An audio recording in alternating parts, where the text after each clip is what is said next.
29 minutos en la tarde, disfrutando de este viernes hermoso, soleado. Aquí encerrando el día, Cristi Müller, Yanira Rodríguez, compartiendo contigo hasta las 6:30. Bueno, Yanira, y tenemos con nosotros al doctor Jules Martínez, ya está también en Facebook Live, porque hoy vamos a discutir un tema bien interesante. Muy interesante. Y yo creo que sí, poco discutido. Saludos, Jules. Buenas tardes. Muy buenas tardes a todos los que nos están escuchando. Que la paz de Dios esté con ustedes. Un gusto estar aquí. Comenzando el fin de semana. Qué rico. Ajá, bienvenido. Así es. Y lo que me gusta es que vamos a comenzar este fin de semana donde uno va a la congregación, donde uno tiene sus actividades, con un tema del que podríamos hablar con nuestros jóvenes, podríamos hablar con nuestros jóvenes universitarios, que sabemos que van a esas clases de humanidades y hay tantas cosas que tienen que ver con mitología griega, que tienen que ver, ¿verdad?, con diferentes ideas. Recuerdo, por ejemplo, en la UPI que cogí una clase de psicolingüística, de las ideas platónicas y todas esas cosas, y cómo esto de alguna forma se interrelaciona con la figura de Jesús. Quiero comenzar con una pregunta que me parece que es importante que todos aprendamos a responder. Jesús era humano, pero también era divino. Correcto. Háblame de eso. La fe cristiana dice que Jesús de Nazaret ha sido no solamente la persona de mayor influencia que ha vivido sobre la faz de la tierra, sino que encontramos este único reclamo, que Jesús es el Hijo de Dios, quien comparte la naturaleza divina, es completamente humano y completamente divino. Y no solamente eso se ve por sus enseñanzas éticas, es decir, lo que él dijo que cómo nosotros debemos de vivir, sino la última razón de por qué vivir de esa manera, porque fuimos creados a la imagen y semejanza de Dios, y Jesús reclamó ser uno con Dios Padre, el Creador, a quien los judíos reclamaban que era el absoluto creador de todas las cosas. Jesús entonces recibe adoración, hace los milagros que solamente ese Dios creador hace, y toda su vida, todas sus acciones se identifican con el Dios del universo. De forma que cuando la fe cristiana reclama que a través de su muerte y resurrección se volverá a la vida, se confirman los reclamos de Jesús, nosotros nos encontramos ante la doctrina de la humanidad y divinidad de Jesús. Yo, comentario, pregunta. La divinidad hace referencia, Jules, a que también tiene que ver, ¿verdad?, con los milagros. Pero ciertamente nosotros también hemos sido testigos de milagros que se han dado a través de nosotros gracias a la persona del Espíritu Santo de Dios. ¿Cuál sería ese punto climático que yo le puedo decir a una persona que es atea, a una persona que no es convertida, en relación a por qué eso tiene que ver con que haya sido una divinidad? Claro, la fe cristiana, nosotros no estamos diciendo que solamente existen milagros porque existen milagros. Hay muchas personas que no son creyentes y creen que hay tal cosa como un milagro. Para el cristiano, un milagro es la intervención de Dios en la historia de forma extraordinaria, cambiando situaciones o condiciones de vida que no son imposibles para el ser humano hacerla. Entonces eso es algo extraordinario. Pero lo que ocurre es que cuando las personas escuchan este tipo de reclamos, comienzan, pero caramba, en la historia antigua, en la historia pagana, ¿no habían también otros reclamos de que otra gente hacían cosas iguales? Pues entonces si hay otra gente que hacen cosas iguales, eso quiere decir que lo que ustedes los cristianos dicen acerca de Jesús es un invento, se lo copiaron de otros lugares. Y ahí es donde nuestros estudiantes están llegando a nuestras clases de humanidades e historia en las universidades y se van a enfrentar a ese tipo de reclamo. Y yo creo que si algo tuvo la persona de Jesús que no tuvo nadie más, que no ha tenido nadie más en la humanidad, es el hecho de que él resucita y está 40 días enseñándole a sus discípulos que lo abandonaron en su muerte, pero que dieron su propia vida. O sea que definitivamente esto que ellos vivieron tenía que ser real.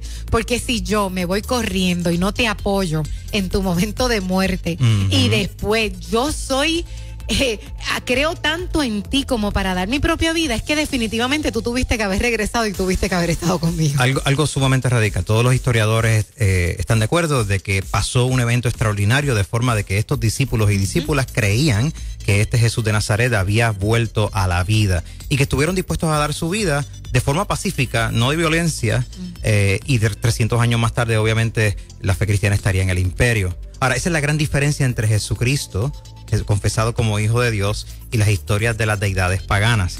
Y tú mencionaste, por ejemplo, el asunto de la resurrección, y nosotros tenemos documentales por ahí que aparecen por YouTube, por Netflix, etcétera, donde dicen, pues mira, pero es que en la antigüedad se pensaba que habían estos dioses en letra minúscula que morían y resucitaban. ¿Acaso eso no es lo mismo, verdad? Pues déjame decirte, no es lo mismo.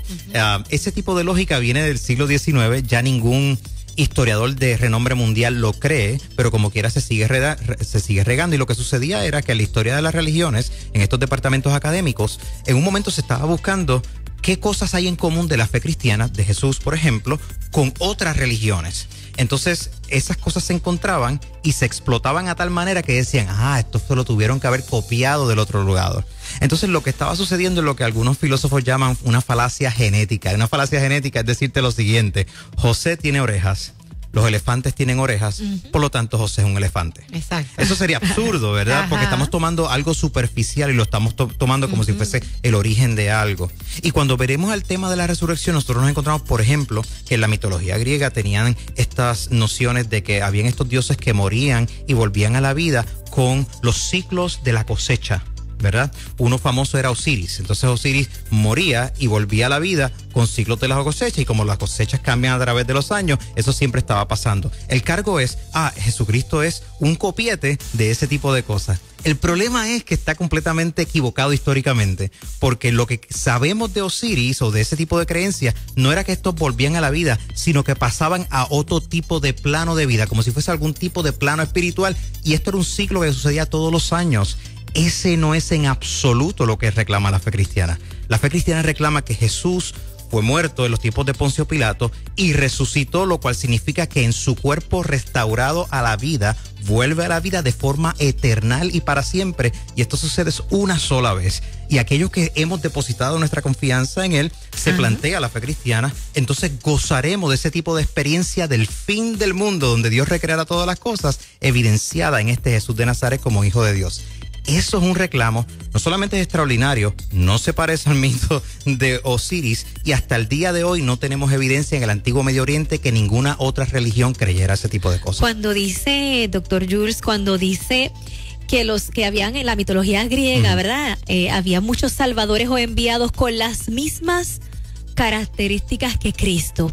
A ver, ¿cuáles son esas características que encontraron semejantes a las de Jesús? Claro, por ejemplo, algunos dicen, mira la historia del nacimiento virginal, que propiamente debe ser llamada historia de la concepción virginal, ¿verdad? Y algunos dicen, pues mira, nosotros tenemos historias donde divinidades se juntan con seres humanos, con mujeres, tienen relaciones sexuales y nace un semidios, la famosa historia de Hércules. Obviamente, aquel que conoce la fe cristiana sabe que entonces el paralelo es completamente falso, porque la fe cristiana no reclama eso. Dios no está en unión sexual con ningún ser humano. El Espíritu Santo de Dios, de forma milagrosa, crea este momento de concepción con María y que da a nacer no a un semidios, sino a un humano que es completamente Dios y completamente divino. Esto es completamente diferente a las historias de Hércules o etcétera. Otra cosa es que, por ejemplo, nosotros tenemos estas historias de elevaciones de Rómulos o de nombres como Apolonio en la filosofía griega, que de alguna manera eran unos héroes que se metían en las guerras y luego se convertían en otra cosa. Pero la fe cristiana no plantea eso. El Evangelio de Juan dice que desde el principio era el verbo era con Dios y el verbo era Dios. Entonces no estamos ante un reclamo de que Jesús se convirtió en algo que él no era. Estamos diciendo que Jesús siempre ha sido el que dijo ser, el Hijo de Dios, que está presente desde la creación y que obtiene no solamente para nosotros vida perdurable, porque él mismo es vida. Jesús no entra en un proceso de evolución a ver qué pasaba si se convertía como un diosito. Entonces estos son los paralelos donde nosotros tenemos que tener cuidado, que no pensemos que porque algo se parece, que tiene oreja, una cosa es un elefante, como dije ahorita. Yo creo que es importante, ¿verdad? Darle lógica a la creencia. O sea, nuestra fe está cimentada en hechos. No es fe en la fe. No creo por creer, creo porque hay unos hechos. Entonces, posiblemente nuestros estudiantes pueden ir a la clase de humanidades y escuchar lo que tiene que ver con la mitología, que son cosas en las que ellos creían, pero no están sustentadas en hechos.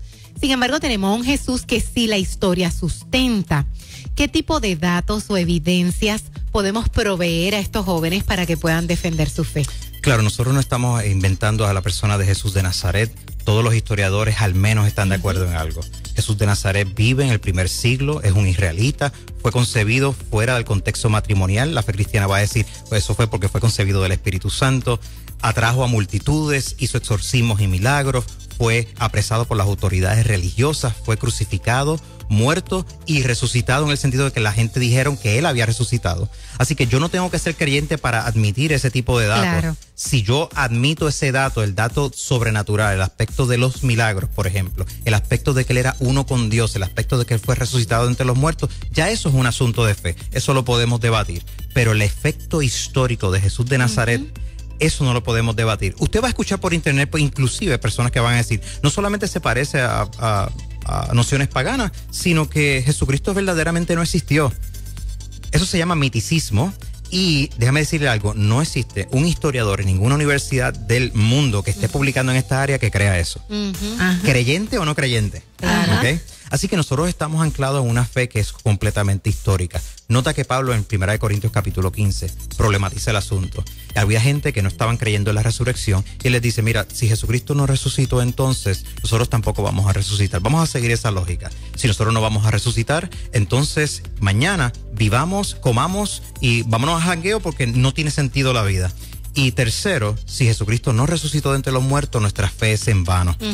Y Pablo va a decir, nosotros aquí hay testigos, ¿alguien me puede contradecir? Nadie se paró a contradecir. Nosotros no tenemos recuentos competitivos en el primer siglo que diga, mira, yo vi a Jesús caminando, mira, lo enterraron en otro lado, por eso no apareció. Al contrario, los evangelios nos dicen que las autoridades religiosas planificaron un embuste, dijeron, vamos a tener que decir que se robaron el cuerpo para que estos cristianos no dejen de crecer, porque esta gente tienen una experiencia y están dispuestos a dar su vida por este Jesús resucitado, que es el Mesías para ellos. Y lo de las famosas vestimentas, el manto, que tú sabes que esto ha corrido por la historia y por la arqueología. ¿Qué me puedes decir sobre eso? El manto de Turín, ¿verdad? El manto de Turín, ¿verdad? Supuestamente el reclamo es que este fue el manto marcado cuando Jesús estuvo en la tumba. Realmente no sabemos, ¿verdad? Si es el manto o no. Exacto. Hay mucha historia que se hace acerca de eso, pero sí esto nos apunta a algo.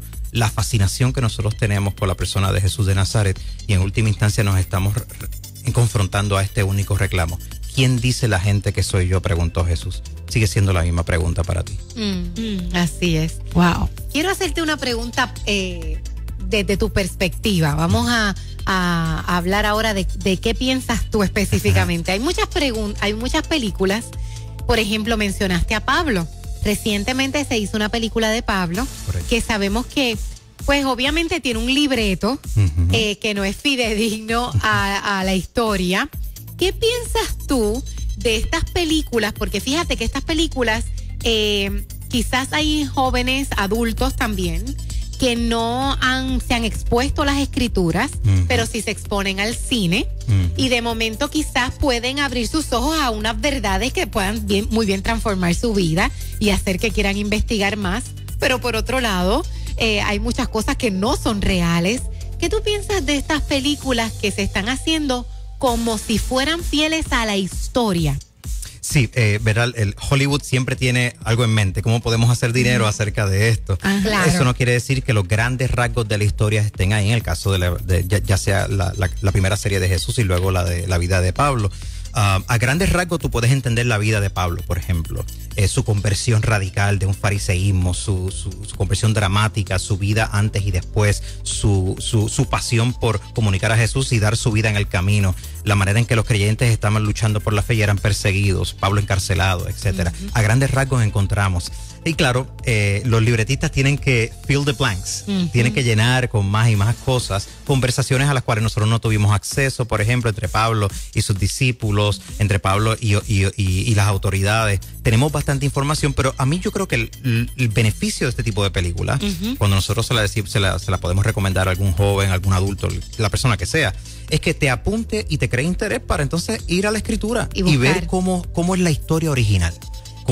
Y la historia original yo creo que tiene suficiente drama como para también mantener nuestra atención. De hecho, hay un dato muy interesante. ¿Te acuerdas cuando salió, Yanira, la película de Moisés, la película de Noé? Que esa sí que fue bien fantasía, ¿verdad? Exacto. Esa fue otra Se metieron cosa. los Transformers ahí. Sí. Así mismo es. Pero hay un dato que es que nunca se había investigado tanto en Google ni el libro de Éxodo, ni la historia, ni Buscando Noé, el libro de Génesis, ni Buscando Noé, como en ese tiempo de la película. Entonces, pues uno dice, por un lado es cierto, esto se fue de contexto en su totalidad, pero por otro lado creó el que la gente quisiera buscar. Mira, hay algo de la película de Pablo que estás diciendo que a mí personalmente yo nunca había considerado, y al ver la película, de hecho la vi esta semana pasada con mi esposito, la alquilamos, y era la lucha tan grande que él tenía con sus recuerdos. Yo como que nunca me había detenido a pensar, es cierto, qué dolor, qué culpabilidad al ver, a recordar esos niños que maté, esas familias que maté, porque yo estaba mal, pero Dios me perdonó, pero qué difícil es perdonarme a mí mismo. Sí, y quizás eso estaba basado en Romanos 7, donde Pablo habla de esta batalla interna. Hago lo que no quiero hacer, aquello que quiero hacer no termino haciendo, y encuentro esta ley dentro de mí, la ley del pecado. ¿Quién me librará? Miserable de mí, ¿quién me librará de este cuerpo de muerte? Cristo me libra. Mi preocupación cuando vemos películas o los searches es que también en la internet hay mucha desinformación. Eso es. Entonces yo hasta a mis estudiantes les digo, no me vengan a citar a Wikipedia. No. Exacto. Y entonces a veces se devela, creo que es un reto que podemos aprovechar para nuestras iglesias, es que cuando vienen así mega blockbusters, es que toma la oportunidad para ofrecer algunas conferencias para poder enmarcar a la gente y prepararlos para que puedan ver qué información es bíblica y qué no. Hablando, ¿verdad?, de este tipo de películas que se dan, ¿verdad?, para personificar, ¿verdad?, o hablar de la persona de Jesucristo. Hay una película interesante que es The Case of Christ, que precisamente es de un ateo y se está investigando, ¿verdad?, periodista, y cómo se entra a investigar sobre la persona de Jesús, sobre cuán real puede ser Jesús, y se le dice a todo el mundo, oye, ¿verdad?, comienza en esa búsqueda. Correcto. Con expertos sobre la vida de Jesús para comprobar que sí, Jesús es real y que sí existe.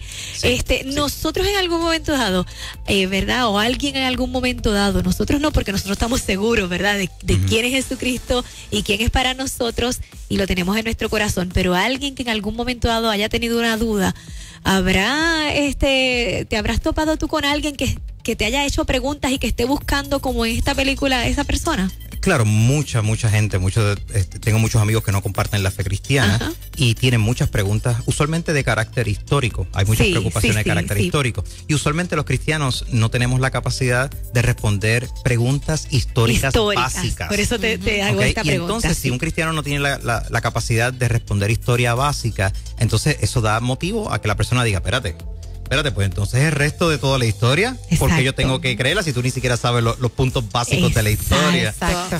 Pero este cuestionamiento, este escepticismo o este genuino interés en conocer la persona de Jesús, yo creo que es bastante generalizado. Y no solamente personas que no son no creyentes, personas que son creyentes, pero que tienen profundas dudas genuinas en momentos de su vida y que se acercan y están buscando un espacio seguro, una persona segura con quien decir, ¿sabes qué? Yo estoy luchando con este asunto acerca de Jesús, ¿me puedes ayudar en esto? Por eso entonces consideras que es importante conocer la historia, porque si nos topamos con estos casos, yo creo que estamos más completos, no solamente en hablar de nuestra parte espiritual, sino de decirle, mira, esto es lo que hay. La persona se va a sentir más segura para acercarse a la fe. Yo creo que sí. Y aquí hay una distinción. Es importante saber que nuestro testimonio, experiencia personal, es bien importante. Sí. Sin embargo, nuestro testimonio no es igual al evangelio.